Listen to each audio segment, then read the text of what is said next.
Hello everyone, welcome back. आज मैं देखो आपके साथ एक नया चैप्टर डिस्कस करने जा रहा हूँ 10th ICSE का। ठीक है, इस चैप्टर का नाम है इक्वेशन ऑफ अ लाइन। ठीक है जी। इस चैप्टर के देखो पहले आज हम इस लेक्चर में कुछ बेसिक पढ़ेंगे। ठीक है, सबसे पहले बेसिक में हम पढ़ेंगे कि हम किसी भी कर्व की या लाइन की इक्वेशन क्यों पढ़ते हैं। ठीक है, फिर हम देखेंगे कि उस लाइन और उस कर्व की इक्वेशन हम कैसे निकाल सकते हैं। ठीक है जी, तो कह लीजिए स्टार्ट करते हैं। अच्छा, चैप्टर का नाम है इक्वेशन ऑफ अ लाइन। देखो क्या है, कह रहा है why we study equation of a line और एनी अदर कर्व। अच्छा, अब देखो क्या है, मान लो एक बंदा था, कह लो एक मैथमेटिशियन था, उसने दूसरे मैथमेटिशियन से पूछा, कह रहा बता इस लाइन पे कितने पॉइंट्स बैठे हैं, कितने पॉइंट्स हैं इस पे। उसने कहा इस लाइन पे तो कह लो इनफाइनाइट पॉइंट्स हैं। अब एक एक करके तो बता नहीं सकता, इनफाइनाइट पॉइंट्स है, सारे थोड़ी बता सकता एक एक करके। तो उसने कहा कि हम क्या करते हैं, मैं तेरे को एक ऐसा फॉर्मूला बना देता हूं जिससे तू चेक कर सकता है कोई भी पॉइंट इस लाइन पे बैठा है कि नहीं बैठा। ठीक है, कि कोई भी पॉइंट इस लाइन पे बैठा है कि नहीं बैठा। ठीक है। अच्छा, अब देखो जब उस मैथमेटिशियन ने उस लाइन की इक्वेशन बनाई तो लाइन की इक्वेशन कुछ इस फॉर्म की आई। ठीक है। अच्छा, अब देखो ये इक्वेशन क्या है, ये हम 9th में भी पढ़ते थे। देखो ये क्या है, linear equation in two variables. Linear equation in two variables. अच्छा, अब देखो उसने क्या है, लाइन की इक्वेशन बना दी। ये किसकी इक्वेशन आई, स्ट्रेट लाइन की इक्वेशन आई, स्ट्रेट लाइन की। ठीक है। अच्छा, अब ये इक्वेशन बनाने का बेटा फायदा क्या हुआ, अब कह लो कोई भी पॉइंट जो इस पे बैठा हुआ होगा उसको हम चेक कर सकते हैं कि वेदर वो इस लाइन पर लाई कर रहा है कि नहीं कर रहा। अच्छा, मान लो ये पॉइंट है x1y1, मान लो ये पॉइंट है x1y1। अगर ये पॉइंट इस लाइन पे बैठा हुआ है तो इसकी इक्वेशन को क्या करेगा, सेटिस्फाई करेगा। सेटिस्फाई करने का मतलब क्या है, जब मैं x की जगह x1 पुट करूंगा, y की जगह y1 पुट करूंगा, ठीक है, अगर इसकी पूरी वैल्यू 0 के बराबर ही आ गई तो ये इसको क्या कर रहा है, सेटिस्फाई कर रहा है। क्या कर रहा है, इसे सेटिस्फाई कर रहा है। अच्छा, फॉर एग्जाम्पल मैं तुम्हें बताता हूं, x plus y is equal to 2। मैंने कहा तेरे को चेक करना है कि 1,1 इस लाइन पे बैठा है कि नहीं बैठा, 1,1 इस लाइन पे बैठा हुआ है कि नहीं बैठा। अच्छा, वो कैसे होगा, तेरे को कैसे पता लगेगा, मैंने कहा इस पॉइंट को इस लाइन में पुट कर। ठीक है, या कह लो इस पॉइंट को इस लाइन की इक्वेशन में पुट कर। अगर लेफ्ट हैंड साइड और राइट हैंड साइड बराबर आ गए तो मतलब कि ये पॉइंट उस पर बैठा है। अगर लेफ्ट हैंड साइड और राइट हैंड साइड बराबर नहीं है तो ये उस पर नहीं बैठा। तो देखो इधर x की जगह 1 आ गया, y की जगह 1 आ गया। ठीक है, ये क्या आ गया, देखो ये क्या 2 के बराबर ही आ गया, तो ये क्या आ गया, 2 इज इक्वल टू 2 आ गया। तो क्या है, देखो ये पॉइंट इस पे पुट करने पे लेफ्ट हैंड साइड और राइट हैंड साइड बराबर आ गई, तो मैंने कहा ये पॉइंट क्या है, इस इक्वेशन को सेटिस्फाई कर रहा है। इक्वेशन को सेटिस्फाई करने का मतलब क्या है, ये पॉइंट उस लाइन पे बैठा है। ठीक है, बात स्टार्ट कहां से हुई थी कि एक मैथमेटिशियन ने दूसरे से कहा कि बताओ इस लाइन पे जितने पॉइंट्स बैठे हैं वो बता। उसने कहा तेरा दिमाग खराब है, इस पे तो इन्फाइनाइट पॉइंट्स बैठे हैं, वो मैं सारे कैसे बता दूं। तो कह रहा है मैं तेरे को एक फॉर्मूला बना देता हूं जिससे पता लग जाएगा तेरे को कि ये पॉइंट इस लाइन पे बैठा है कि नहीं बैठा। ठीक है, तो कह लो इसलिए हम इक्वेशन पढ़ते हैं लाइन की या कह लो किसी भी कर्व की। ठीक है, तो बेसिकली होता क्या है, कह लो एक कॉमन कंडीशन जो उस कर्व पे या लाइन पे बैठे सारे पॉइंट्स फॉलो कर रहे हैं। अच्छा, अब देखो ये एक लाइन की इक्वेशन है, इसमें कॉमन कंडीशन क्या आएगी कि x कोऑर्डिनेट ऐड करूंगा, y कोऑर्डिनेट ऐड करूंगा, वो 2 के बराबर आएगा। ठीक है, तो इक्वेशन क्या है, एक कह लो कॉमन कंडीशन जो सारे पॉइंट्स उस कर्व पे या जो लाइन पे बैठे हैं वो फॉलो कर रहे हैं। ठीक है, कह लो ये हमारा बेसिक आइडिया होता है इक्वेशन पढ़ने का। अच्छा, अब देखो बेटा आगे चलते हैं। आगे क्या आता है, कुछ क्वेश्चंस है, कह रहा था point -3,3 lies on the line ax + 3y + 6 = 0। कह रहा है calculate the value of a। कह रहा है ये पॉइंट है बेटा, जो एक हमें ये पॉइंट गिवन है, कह लो हमें ये पॉइंट गिवन है, कह रहा है ये जो पॉइंट है इस लाइन पर लाया करता है। ठीक है, मैंने कहा अगर इस लाइन पर लाया करेगा तो इसकी इक्वेशन को क्या करेगा, वो सेटिस्फाई करेगा। तो कह रहा है अगर ये इस लाइन पर लाया करता है तो बताओ a की वैल्यू क्या होगी। अच्छा, मैंने कहा अगर ये पॉइंट इस लाइन पर लाया करता है, कौन सा पॉइंट, -3,3, तो मतलब कि -3, 3 इस पे पुट करने पे क्या होगा, लेफ्ट हैंड साइड और राइट हैंड साइड बराबर आनी चाहिए, ठीक है, या कह लो इस इक्वेशन को ये पॉइंट सेटिस्फाई करना चाहिए। एक्स की जगह क्या आ गया -3, ये आ गया ए, वाई की जगह क्या आ गया 3 + 6 = 0 आ गया बेटा, ये क्या आ गया -3a + 6 + 6 12, ठीक है, तो ये क्या आ गया -3a = -12 आ गया। ए की वैल्यू क्या आ गई बेटा 4 आ गई, ए की वैल्यू क्या आ गई 4 आ गई, ठीक है। तो ये क्या था हमारा, कह लो क्वेश्चन 1 था, ठीक है, ये हमने कर लिया। अच्छा आगे चलते हैं। अच्छा अब देखो कह रहा है the line segment joining points A and B. अच्छा अब कह रहा है दो पॉइंट्स हैं, एक ए पॉइंट है और एक बी पॉइंट है। The line segment joining the points A and B is trisected at the points P and Q, ठीक है। ट्राइसेक्टेड पॉइंट का मतलब क्या होता है, मैंने तुम्हें बताया भी था, कह लो किसी भी कह लो हिस्से को ट्राइसेक्शन, कह लो पॉइंट ऑफ ट्राइसेक्शन का मतलब क्या है, किसी एक पार्ट को 3 इक्वल पार्ट्स में तोड़ना, ठीक है। जैसे देखो ये है, ये कह लो ए है, या कह लो इसे ही ले लेते हैं हम, ठीक है। मान लो ये दो पार्ट्स, या कह लो इसको मैंने लाइन को 3 इक्वल पार्ट्स में जब मैं तोड़ दूंगा तो ये दो पॉइंट्स जो आएंगे इसको हम क्या कह देंगे, पॉइंट्स ऑफ ट्राइसेक्शन। अच्छा it trisected at the points P and Q if P is closer to A, जो कह रहा है जो पी पॉइंट है ना वो ए के पास है, तो मतलब कि ये पी पॉइंट हो गया, ये क्या हो गया क्यू पॉइंट हो गया। कह रहा है एंड इधर आना चाहिए point P, and point P lies on the line, lies on the line 2x - y + k = 0। अच्छा अब कहानी क्या है, कह रहा है ए और बी दो पॉइंट्स थे, ठीक है, दो पॉइंट्स ने इनको ट्राइसेक्ट कर दिया। ट्राइसेक्ट करने का मतलब 3 इक्वल पार्ट्स में इसको तोड़ दिया, ठीक है। वो पॉइंट्स कौन से थे बेटा, पी और क्यू। वो पी जो पॉइंट था कह लो ए के पास था, हमने कहा ठीक है। अच्छा अब फर्दर कहानी में ट्विस्ट क्या आया, उसने कहा ये जो पॉइंट पी है ना ये इस लाइन पर लाई कर रहा है 2x - y + k = 0 पे, हमने कहा ठीक है। तो कह रहा है अगर ये सिचुएशन है तो बताओ k की वैल्यू क्या होगी, k की वैल्यू क्या होगी। अच्छा मैंने कहा अगर पॉइंट p इस लाइन में बैठा है, इस लाइन की इक्वेशन को क्या करेगा, सेटिस्फाई, मतलब कि इस पे वैल्यू डालूंगा तो लेफ्ट हैंड साइड और राइट हैंड साइड वैल्यू क्या आनी चाहिए, सेम आनी चाहिए। तो सबसे पहले हम क्या करते हैं, p की वैल्यू निकाल लेते हैं, p की वैल्यू निकाल लेते हैं। ये कोऑर्डिनेट्स क्या गिवन है बेटा 2, 1, ये क्या गिवन है 5, -8। अच्छा अब देखो पॉइंट ऑफ ट्राइसेक्शन का मतलब क्या है, जितनी लेंथ AP उतनी ही PQ उतनी ही QB। अगर मेरे को ये पता है कि ये पॉइंट P इसे किस रेशो में काट रहा है, ठीक है, जबकि जो कि हमें पता होता है कि किस रेशो में काटता है 1:2 में काटेगा, और ये Q पॉइंट किस रेशो में काटेगा 2:1 में, किसे A और B को।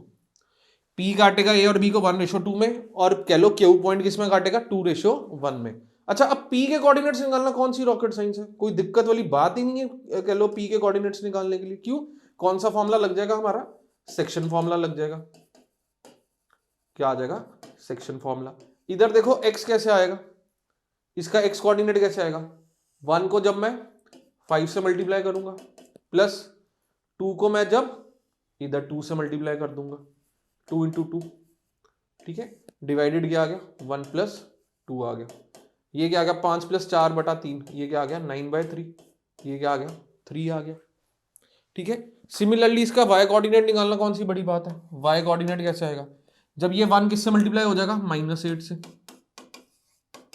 प्लस ये 2 किससे मल्टीप्लाई हो जाएगा 1 से, ठीक है, ये क्या आ गया 1 + 2, ये क्या आ गया -8 + 2 बेटा -6/3, ये वैल्यू क्या आ गई -2 वैल्यू आ गई, क्या आ गई -2 वैल्यू आ गई। अच्छा तो P के कोऑर्डिनेट्स क्या आ गए मेरे पास बेटा 3, -2 आ गया। अच्छा अब उसने कहा ये जो P पॉइंट है ना इस लाइन पे लाई कर रहा है, इस लाइन पे लाई कर रहा है, तो उसकी इक्वेशन को सेटिस्फाई करेगा। तो मतलब 2x - y + k = 0, जब मैं ये पॉइंट इसमें पुट करूंगा तो लेफ्ट हैंड साइड किसके बराबर आएगी बेटा, राइट हैंड साइड के बराबर आएगी, ठीक है, -2 + k = 0।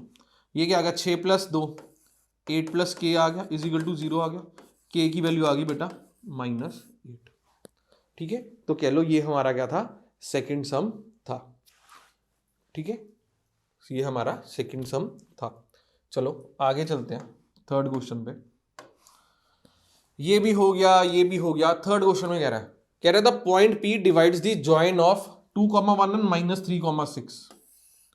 ये कह रहा है एक पॉइंट है 2,-1, ये कह लो 2,1 है, -1 नहीं है, 2,1 और एक पॉइंट है -3,6। अच्छा अब देख बेटा इधर क्या कह रहा है, एक पॉइंट P है, मैंने कहा ये पॉइंट है P, बिल्कुल कह रहा है ये जो कह लो ये P पॉइंट क्या है, जौन सी लाइन इन दो पॉइंट्स को जोड़ रही है उसको किस में काट रहा है, 2:3 में काट रहा है। किस में काट रहा है, 2:3 में काट रहा है।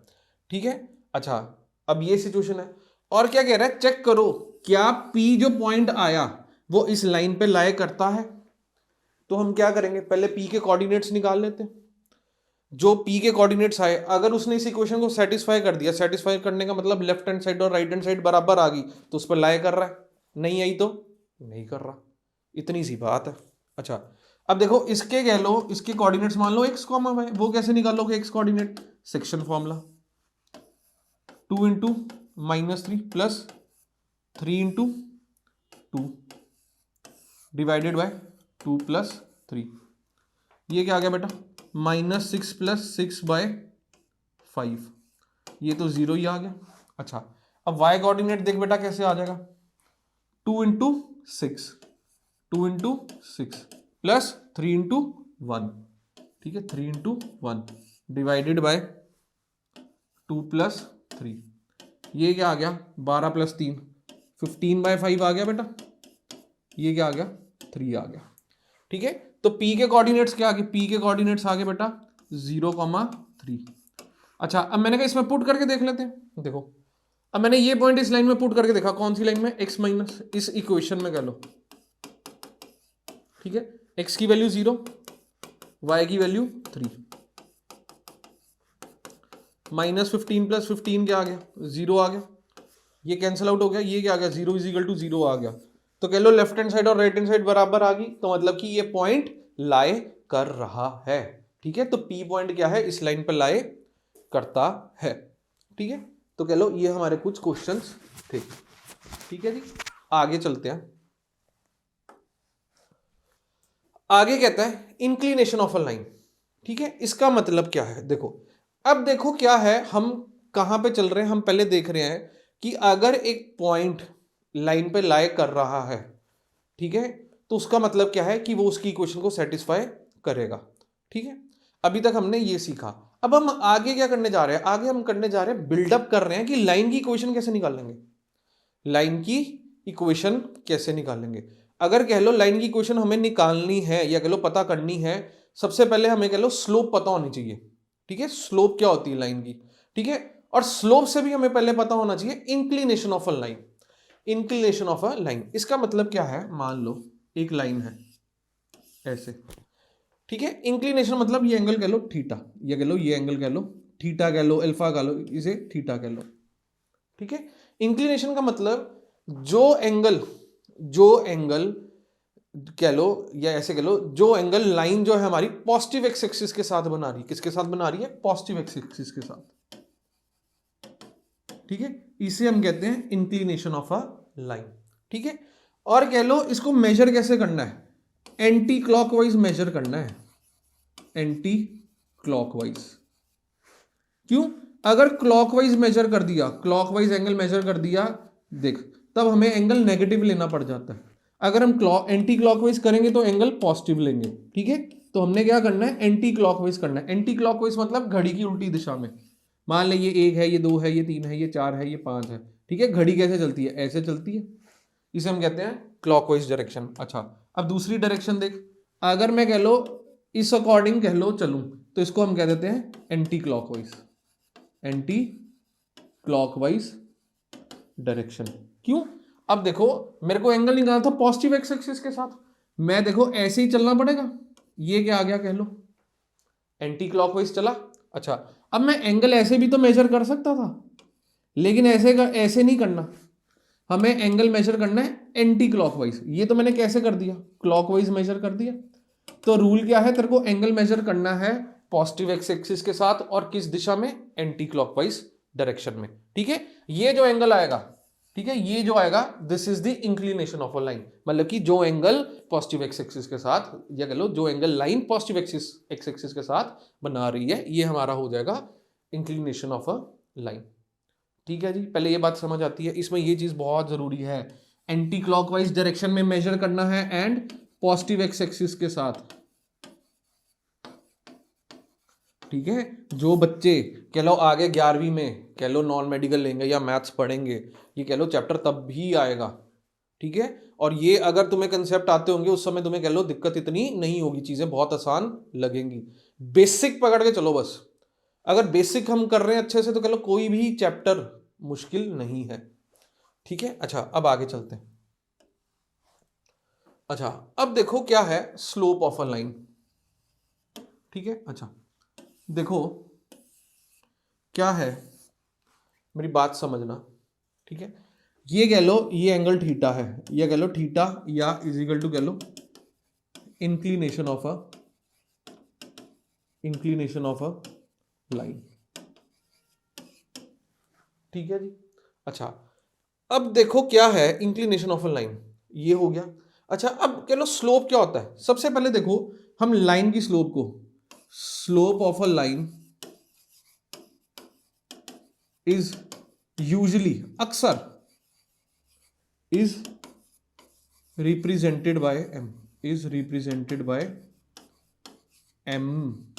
एम का मतलब एम, देखो कह लो जो स्लोप होती है लाइन की उसको हम किससे रिप्रेजेंट करते हैं, एम से रिप्रेजेंट करते हैं। अच्छा अब एम और इसके बीच में क्या रिलेशन है, एम क्या होता है tangent of this angle, M क्या होता है टेंजेंट ऑफ दिस एंगल। अच्छा अगर देखो जिसने ट्रिग्नोमेट्री अभी तक नहीं पढ़ी तो कोई घबराने वाली बात नहीं है, कोई घबराने वाली बात नहीं है। ठीक है, इसमें कह लो जितना यूज होगा मैं तुम्हें उसका बता दी कह लो साथ साथ बता दिया जाएगा।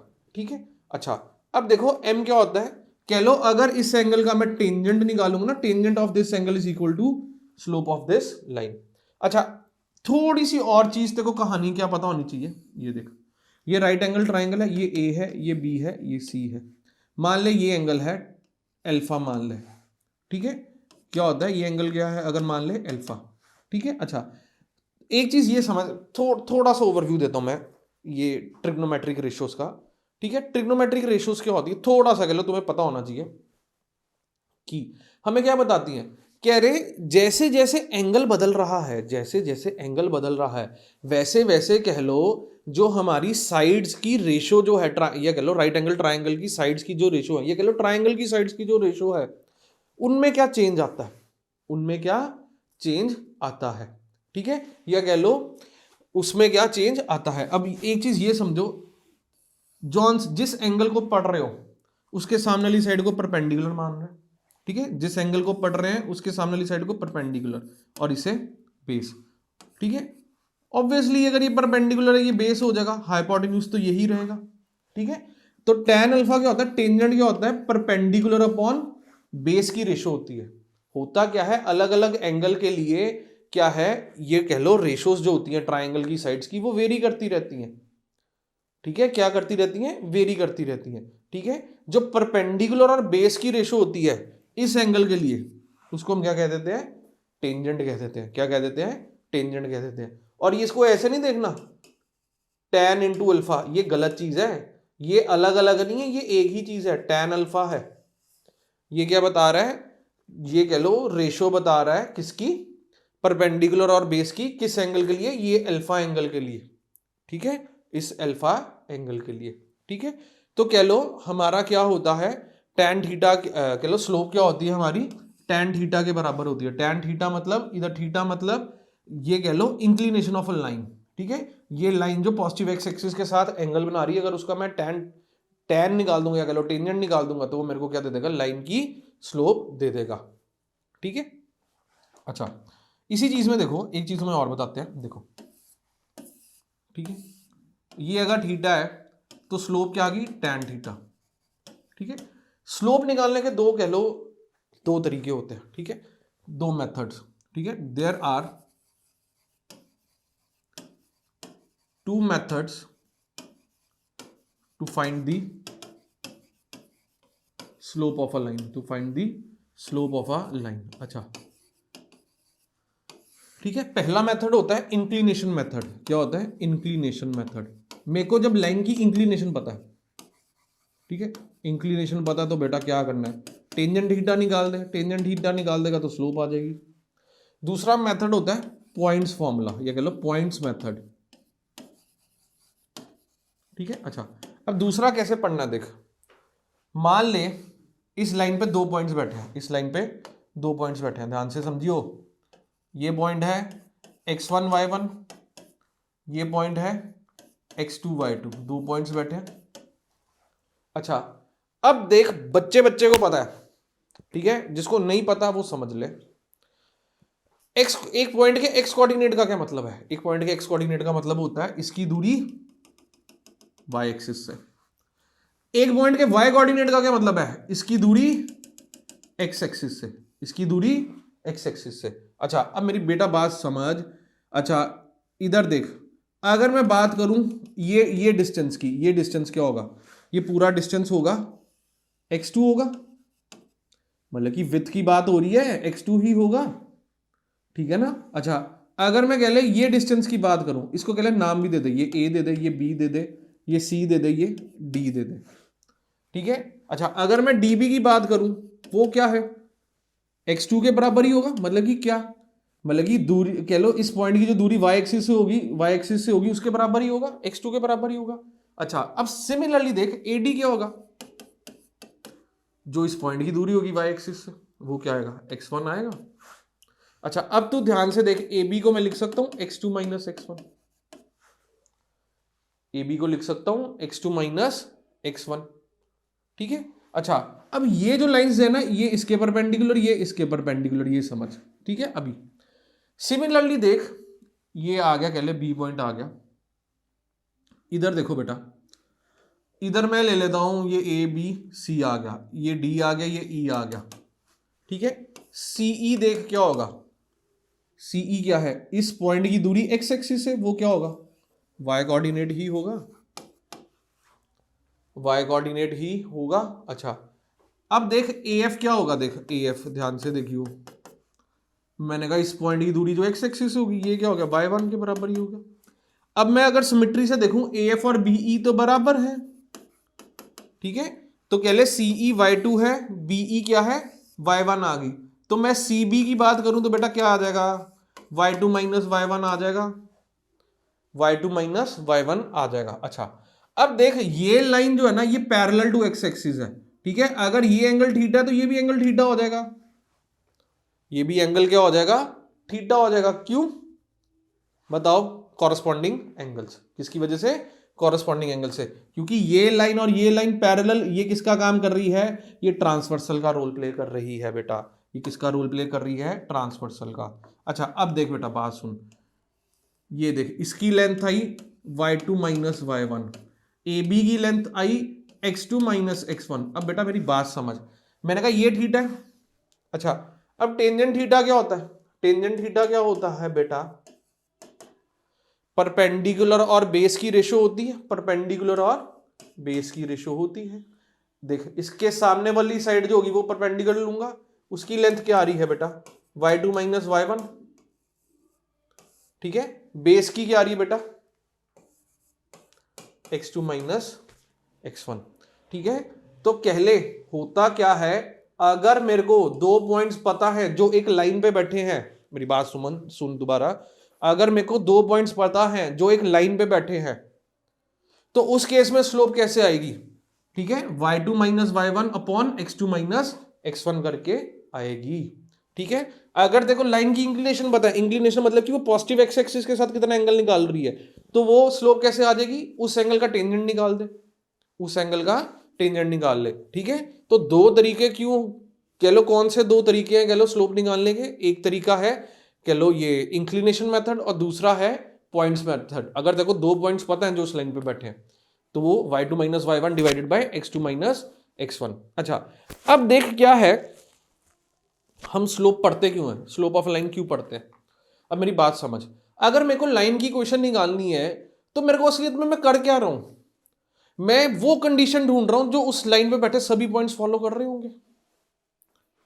मैं क्या कर रहा हूं, देख अगर किसी भी चीज की इक्वेशन निकालनी है, मेरे को कह ले एक लाइन की इक्वेशन निकालनी है, ठीक है। कहानी स्टार्ट कहां से हुई थी, लाइन की इक्वेशन निकालने का मतलब क्या है, मेरे को कह लो एक ऐसी कंडीशन बनानी है, एक ऐसी कंडीशन बनानी है जिससे मैं पता कर सकूं कि इस पे कौन कौन सा पॉइंट बैठा है। तो वो कंडीशन कैसे बनेगी? मान लो वो जो कंडीशन आएगी, मान ले ये जो कंडीशन आई, ये कंडीशन क्या है, सभी पॉइंट्स इस कंडीशन को फॉलो कर रहे होंगे, इस कंडीशन को फॉलो कर रहे होंगे। तो मतलब कोई ना कोई कॉमन रूल रहा होगा जो ये सब फॉलो कर रहे होंगे, ठीक है। और वो कॉमन रूल कौन सा होता है? कह लो हमारा स्लोप का रूल होता है। और वो रूल क्या होता है? मैं कोई इस लाइन पे बैठे, इस लाइन पे बैठे, देखो कितने पॉइंट्स हैं, इनफाइनाइट, इनफाइनाइट पॉइंट्स हैं इस पे। मैंने कहा इस लाइन पे कह लो जितने पॉइंट्स बैठे हैं, ये जो इनफाइनाइट पॉइंट्स बैठे हैं, इनमें से कोई भी दो पॉइंट यूज कर लूंगा ना, कोई भी। अच्छा ये कह ले P1 है, ये P2 है, ये P3 है, ये P, सर कोई भी दो पॉइंट्स। मैं कहा कोई भी दो पॉइंट्स, P1 P2 ले ले, या P2 P3 ले ले, या P3 P4 ले ले, कोई भी दो पॉइंट्स ले लूंगा और उससे स्लोप निकालूंगा तो हमेशा स्लोप हमारी सेम ही आएगी। इसलिए हम स्लोप का कंसेप्ट पढ़ते हैं। स्लोप का कंसेप्ट क्यों पढ़ते हैं? क्योंकि लाइन पे बैठे जितने भी पॉइंट्स हैं, कह लो वो स्लोप के कॉमन कंसेप्ट को फॉलो कर रहे होते हैं। मतलब कि कोई भी पॉइंट मैं इस्तेमाल कर लूंगा और उससे स्लोप निकाल लूंगा तो कह लो मेरी स्लोप हमेशा सेम ही आएगी। लाइन की इक्वेशन निकालने का मतलब क्या है? एक कह लो कॉमन कंडीशन निकालनी। क्या करनी? एक कॉमन कंडीशन निकालनी जो उस पे बैठे जितने पॉइंट्स है सब उसको फॉलो कर रहे हो। और कह लो स्लोप की निकालने के लिए कैसे पता? दो मेथड होते हैं। एक होता है इंक्लिनेशन मेथड, अगर तेरे को एंगल पता है जो लाइन बना रही है एक्स एक्सिस के साथ, पॉजिटिव एक्स एक्सिस के साथ, और यहाँ तेरे को दो पॉइंट्स पता है जो उस लाइन पे बैठे हैं, ठीक है। तो कह लो ये हमारा कंसेप्ट होता है। अच्छा अब देख क्या है, ये कंडीशन आई कहां से नहीं, ये बात की बात है।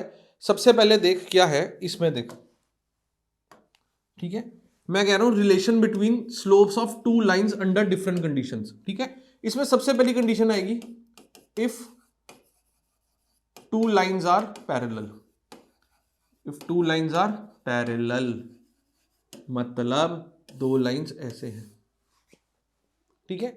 अच्छा मैंने कहा, अब ध्यान से देख बेटा, ध्यान से देख, देख अगर ये एंगल, ये देख ये क्या है, ये एक्स एक्सिस है, ये वाई एक्सिस है। अगर ये एंगल थीटा बना रही है पॉजिटिव एक्स एक्सिस के साथ, ठीक है, ये पैरेलल और ये पैरेलल, ये किसका काम कर रही है बेटा?